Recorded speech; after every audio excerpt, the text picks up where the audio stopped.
say that I would like to suggest no tolerant probation, where I may be supervising weekly UAs. I do not use drugs, and or an outpatient program, intense outpatient program that I can prove to the court where I can be responsible in completing my probation successfully. Everybody had left, and I just left myself. Well, no, everybody didn't leave because there were two people remaining in the car, trapped, and somebody had to help them out. So why would you leave? Texas versus James Madone. Do I have parties announced for the record for the state? Brian Grimmer for the state of Texas. For the defense? Ronald Geyer. Did you understand you're charged with failure to stop and render aid, serious bodily injury? That's a third-degree felony. The range of punishment is anywhere from 2 to 10 years in prison and up to a $10,000 fine. Did you understand? Yes, Your Honor. Are you proceeding with sentencing? Yes, Judge. All right. Anything you wish to say on behalf of your client? No, Your Honor. Where's Donkey Lady Bridge?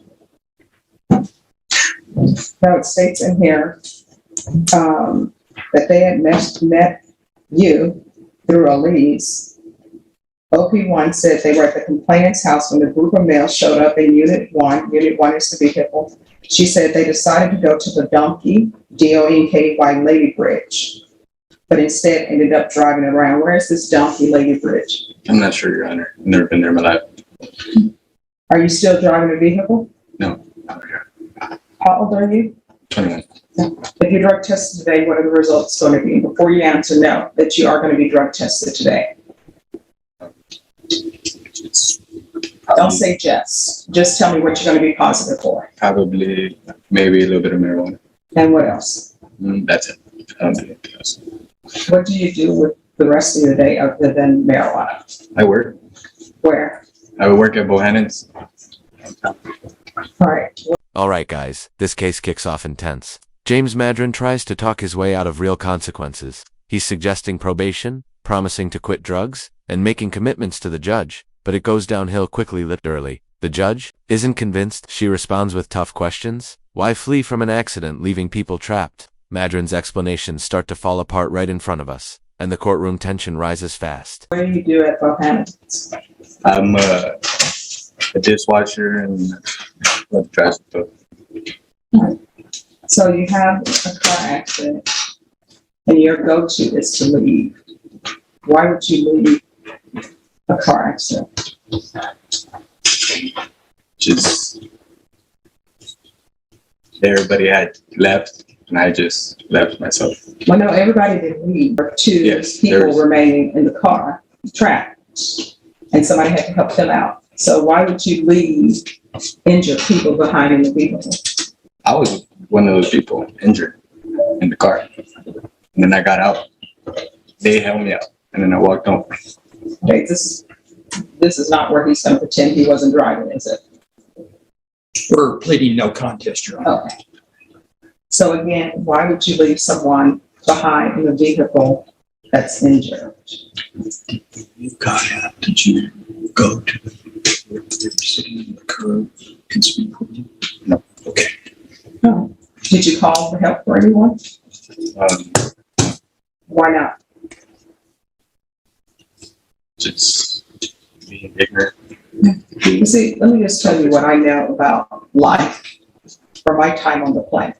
And I think I can say this because I have more of my life behind me than in front of me. Yes. Is that big things somehow ends up snowballing for young people into bigger things. Number one, there shouldn't have been any speeding. Number two, nobody should have taken any drinks and driven. And number three, if there's... Let's break this down. This is where it gets serious. The judge challenges all his excuses. She presses hard. No speeding, no drinking, and absolutely no fleeing the scene. Madone pleads about having a daughter and taking the bus, but the judge sees through it. Every response from James just makes it worse, and the judge keeps reinforcing the reality with firm words. There's an accident, you call somebody. If you would have stayed and helped, if you would have called somebody, guess what? We wouldn't be here for a failure to stop and render aid. So how are you getting around town without driving? I take the bus. I'll walk if I have to. I have a daughter that I have to support. So How old is your daughter? she just turned 1, March 13th. Are you and the mother together or no? Sort of. We talk. We're not married, so we don't live together. Does anyone know the amount of what the restitution will be? Any idea? I don't, Judge. I know our advocate is working on that. I don't know how much, if any, restitution is going to be outstanding. All right. If there's an issue about restitution, just let the court know and we can have a restitution hearing. Thank you, Judge. How far did you go in school? I stopped at 11th grade. Why? Just struggling with my family. What does that mean? Like, I have to take care of my little brothers sometimes, most of the time, because my mom is just not healthy. So I'm really like their dad, and I'm always there to help them out and stuff like that. So What do you mean she's not helping? Where is she? she lives with her mom. Yeah, she lives with my grandmother. And so how old is your little brother? My little brother, he's 13. So where is your little brother living? He lives with me with my uncle. Here's where it turns personal, folks. Madron shares his difficult life story, dropped out in 11th grade, raising siblings, CPS involvement, all of it. But the judge isn't swayed by the emotional story. She brings up burglary, past probation, issues, and gives him a serious warning break into the wrong house. And it could end tragically. The courtroom shifts from drama to a hard life lesson. So was child protective services involved? Yeah, they're talking to my mother right now. So there's a case, I think, that's open with my mother. So what are you planning on doing for the rest of your life? Are you going to be working at Bohannon's or are you doing something else? No, I was gonna work at Bohannon's for a little bit until I get my own apartment, and then get my GED and eventually try to join into the military with my friend. Well, I always tell people you can't keep saying you're gonna, because you're gonna wake up and 5 years of your life will have passed you by. You understand? Cats 1 and 2, was there some sort of theft involved? Is there a reason for cats 1 and 2? The case that was TIC was a burglary of a habitation, Judge. All right, so here's the thing about burglary of habitations, right? I haven't been presented with any evidence, so I don't know what it says. But what I do know is that entering people's homes without their permission, it's going to end up resulting in 1 or 2 things for you. 1, it's going to end up being a prison trip.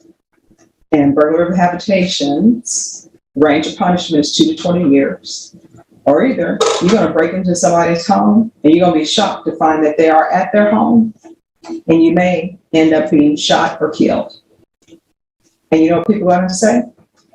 It was justified. You're in somebody's home, you're not supposed to be. So I'm going to put down cats 1 and 2, but I can give you cats 1 and 2 course in 2 minutes. Don't take what does not belong to you, which people should have learned in preschool. And when you go to someone's home, only go if you're invited, and then when they ask you to leave, leave. Life is so simple, people make it so much difficult than it has to be. So cats 1 and 2. And the MRT, which is supposed to teach you right from wrong, which again, James explains his family struggles, dropping out in 11th grade, caring for siblings, dealing with CPS, and hopes it earns empathy. But the judge sees a big... This part is intense. The judge keeps offering real-world advice, treating Madone like someone who needs a wake-up call. She talks about basic responsibility. Don't steal, don't enter people's homes, and don't run from accidents. It's straightforward, yet Madrone's still making excuses. Meanwhile, his probation violations are stacking up, and the pressure in the room keeps building. so, right? If everybody would treat others the way they would like to be treated, you would need the MRT course. So remember that as you're taking that course. I'm going to want him tested for levels. And those levels need to start going down. Do you understand? Yes, Your Honor. Okay. There should be regular Zoom recording.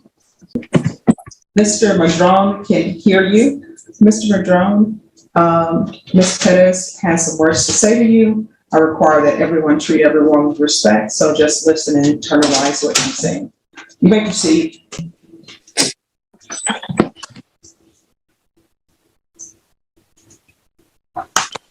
After everything, I don't think that you should be in prison or, but I did suffer injuries that are like for a lifetime. And I just want you to understand that because I did go through all of that, you do deserve to go through some kind of consequence. Did I cut off? Yes, you did. They keep calling me that, so I'm sorry. But yeah, that's all I have to say. But I do forgive you. Like, it happened. It's been a long time already, but I just didn't, I hope you just know where I'm coming from, James. All right, thank you so much. Do you all need to speak with her? I don't believe so. We have contact. We can talk to Ms. Pettis after this. Thank you, Ms. Pettis. Thank you. Thank you. All right, probation will go over conditions with you. Are you the same? All right, get ready. This is the emotional moment. The victim speaks up. With trembling voice, she forgives him, but it's not some perfect resolution. She reminds him of her lasting injuries. Forgiveness doesn't erase pain, and it definitely doesn't erase consequences. Then it's official. Madron's deferred probation is revoked. Violations confirmed. Second chance is gone. The judge calmly lays out what's next. James Madone, who was placed on deferred adjudication in 2021 CR 2437 for the offense of failure to stop and render aid serious bodily injury on March 21st, 2022 for a period of 10 years. Is that you? Yes, sir. State. Violated condition number 4. In Bexar County, Texas, the defendant, James Madone, did then and there fail to report to the supervision office in months of January and December 2023 in violation of condition number 4. How do you plead to that? True or not true? True, Your Honor. State. Your Honor, we waived the other violations alleged in the motion. No objection. All right. Mr. Madone, did you understand by pleading true to violation of condition number 4, the court could find it true, grant the motion, find you guilty, and sentence you up to 10 years in the prison and up to a $10,000 fine? Yes, I understand. Knowing that, do you still wish to plead true to violation of condition number 4? Yes, Your Honor. Court will find violation of condition number 4 true. Is there a proposed agreement? It's not, Your Honor. We're going open. We are asking for the 10 years, Your Honor. I believe the defense might be heard on it. All right. Defense, what are you requesting? Judge, we're requesting that he be placed on probation, that he be given weekly UAs and intense supervision. Basically, Judge, this was a lot dealing with financial issues. He has 2 small children that he was responsible for, living with his grandmother at the time. He is now presently employed. I believe he has the resources now to continue taking drug testing and support his children. So I think basically, Judge, if we give him weekly UAs and ISF and put him back, not ISF, with intense supervision, that he's able to complete the probation successfully. You have anything to add, James? Yes, Your Honor. All right. You want to raise your right hand? Do you solemnly swear and affirm the testimony you give will be the truth and nothing but the truth, so help you God? Yes. All right. You can lower your hand, state your name for the record. James Madone. All right. It says here that you didn't talk to the manager and you left when asked to stay in the lobby by the probation officer. Your Honor, I was, my grandmother, thankful for her that she helped me with my burdens when I had to do these reports and everything, and she would have my kids in the car while I'll be reporting. So at that time, I really didn't have too much time to be there due to my being responsible for 2 children. So that was just that at that time. That was it. Okay. That doesn't make sense to me. Your grandmother is helping you with your children. Yes. And how old are your children? 3 and 1. All right. So she's helping you with the 3 and 1 year old. So you're telling me your grandmother drives you to see your probation officer Yes. and then says, I can't wait. Yes, Your Honor. That doesn't make any sense to me. And here's the conclusion. The defense tries to push for probation again, but the judge stays firm. Madron's whole defense collapses excuses about kids, work, missing check-ins, and broken promises. She replies with facts, not sympathy. Madron's requests don't land, and the judge delivers the final word. This is courtroom reality. Talk doesn't fix things, actions do, and Madron's about to face the outcome.